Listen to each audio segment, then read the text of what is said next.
cómo funciona aceptar o no lo que no podemos cambiar. I'm pretty much fucked. That's my considered opinion. Fucked. Apenas 6 soles luego de llegar a Marte, Mark Watney tuvo que enfrentar la realidad de haber quedado parado en el planeta al que apenas estaba acostumbrándose. Una tormenta de arena, paradójicamente, ponía en riesgo la capacidad de volver a la Tierra y se decidió abortar la misión. Pero en medio del escape, Mark fue arrastrado y dado por muerto. Al despertar, notó que, al menos, su página en Wikipedia diría: Mark Watney, único humano, falleció en la superficie marciana. The Martian, de 2011, es la primera novela de Andy Weir, un programador californiano.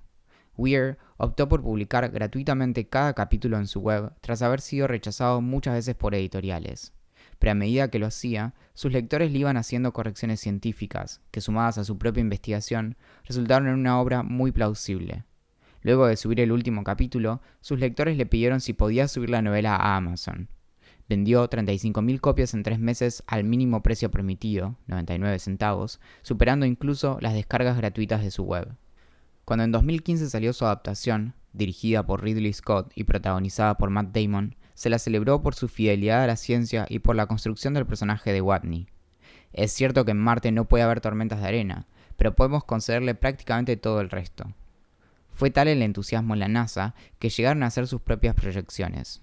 En un contexto en el que la exploración del espacio no es vista como una prioridad y el presupuesto en ciencia y tecnología está en disputa, una película que muestra las virtudes del método científico es un motivo para celebrar.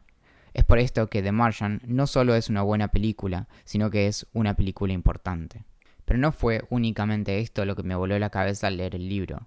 Fue verme a mí mismo perdido en Marte, varado en condiciones que difícilmente pudiera cambiar, esperando a que algo o alguien me rescate, disputando la mera idea de que eso fuera posible. Everything went great, right up to the explosion. Hay días mejores que otros, hay meses mejores que otros, y hay años. Hay años tan malos que nos gusta decir que no fueron años. El 2015 fue uno de esos años. Pero al apilarse los días que sucedieron a aquel terrible, no bueno, horrible, muy mal año, me entretiene más recuperar todo lo que aprendí antes que todas esas cosas para las que nunca encuentro un momento para recordar. Apenas un mes antes de que mi terapeuta, Candelaria, me contara que se iría a vivir a Sierra Leona, se estrenó en el cine The Martian. Era obvio que me iba a gustar. 2 horas y media de un tipo varado en Marte obligado a resolver problemas para sobrevivir. Apenas volví a casa del cine, descargué el libro y lo empecé a leer. En poco más de 10 días lo había terminado. Era un mal año, pero ¿qué tal si la clave para darlo vuelta estaba en la historia de Mark Watney? Solo tenía que tomarlo como un problema a resolver, o como diría él, I would have to science the shit out of it. En uno de esos últimos encuentros con Candelaria, con quien ya iba en modo de despedida, le comenté que había encontrado una clave terapéutica. Se lo conté casi como un secreto profesional, de un profesional a otro, como si le estuviera contando la posta para la resolución de cualquier problema imaginable. La revelación había surgido en un momento crucial de la novela, que en la película casi es pasado por alto. Se trata de la escena en que Watney queda atorado en una escotilla que explota. Su hábitat en Marte queda inservible, tiene limitado oxígeno, su traje queda casi destruido y directamente se harta, luego de 4 meses de ese maldito planeta. Audio log transcript. Sol 119. You know what? Fuck this. Fuck this airlock, fuck that hab, and fuck this whole planet. Seriously, this is it. I've had it. I've got a few minutes before I run out of air, and I'll be damned if I spend them playing Mars's little game. I'm so goddamn sick of it I could puke. All I have to do is sit here. The air will leak out, and I'll die. I'll be done. No more getting my hopes up, no more self-delusion, and no more problem solving. I've fucking had it. Cuando estaba leyendo el libro, prácticamente en la piel de Watney, lo entendí. Estuve de acuerdo.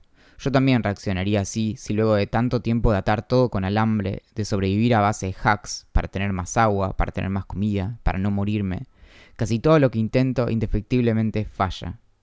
Pero ahí es cuando se da la clave para aceptar o no aquello que no podemos cambiar, darnos un momento para el berrinche, pero luego ponernos manos a la obra. Audio log transcript. Sol 119. 2. Sigh. Okay. I've had my tantrum, and now I have to figure out how to stay alive. Again. I gotta think for a minute. No sé si mis palabras harán justicia a la situación de explicarle a mi terapeuta los siguientes elementos para llegar al punto. 1. Cómo funcionan los viajes a Marte según este libro. 2. Cómo Mark Watney queda varado. 3. ¿Por qué explotó la escotilla? Y 4. ¿Qué es lo que me quedó de todo eso? Escribiendo estas mismas líneas, me pregunto si realmente debería sorprendernos que Candelaria se haya ido a vivir a África. En cualquier caso, ya casi redondeando lo que quedaba de aquel año, decidí que estaba bien darme lugar al berrinche, siempre y cuando se convirtiera en ponerse manos a la obra. El chiste, en efecto, estaba en no quedarse en el berrinche. Pero detrás de las peripecias de Watney, lidiando con su propia serie de eventos desafortunados, había un aprendizaje más. La antena de comunicaciones está rota, no hay suficiente comida, el hábitat diseñado para durar 30 días debe durar 2 años y nadie sabe que está vivo. Pero una y otra vez, a lo largo de su larga estadía, Watney se recuerda a sí mismo que cuando empieza a atolondrarse porque los problemas lo abruman, es uno a la vez lo que hay que resolver, sin importar qué explota, qué falta o qué hay que arreglar. Un paso a la vez, un día a la vez. Teddy swiveled his chair and looked out the window to the sky beyond. Night was edging in. What must it be like, he pondered. He's stuck out there. He thinks he's totally alone and that we all gave up on him. What kind of effect does that have on a man's psychology? He turned back to Venkat. I wonder what he's thinking right now. Log entry. Soul 61. How come Aquaman can control whales? They're mammals. Makes no sense. La novela es inagotablemente extraordinaria, y apenas escribiendo estas líneas casi caigo en la tentación de releerla en vez de terminar el texto. Pero si debemos hacer notar un último aprendizaje, es el de mantenernos no solo ocupados, sino intelectualmente entretenidos. Los problemas con los que se encuentra Watney no solo son desafiantes, son apasionantes. Y es por eso que el vínculo entre lo narrado en The Martian y la manera en que podemos ver al mundo pueden tener un impacto tan grande. Watney no podría resolver sus problemas con meras buenas intenciones o ingenio, sino que encuentra cómo hacer uso de todo lo que aprendió hasta ese momento a su favor. No sé si habré logrado transmitirle a Candelaria el punto detrás de mis eternas explicaciones, sobrecargadas de detalles intrascendentes, pero aquel cierre no sería tampoco anecdótico. No hace falta estar varados en Marte para sentirnos en Marte. Pero como Watney, frente a aquello que no podemos cambiar, casi siempre podemos dar guerra con el ingenio y la curiosidad que, a veces, además de sacarnos del sopor cotidiano, pueden hacernos sobrevivir. Things didn't go exactly as planned, but I'm not dead, so it's a win. Este correo fue enviado el 6 de agosto de 2017. Si querés escuchar o leer más acerca de cómo funcionan las cosas, visita comofuncionanlascos.as y suscríbete al newsletter semanal.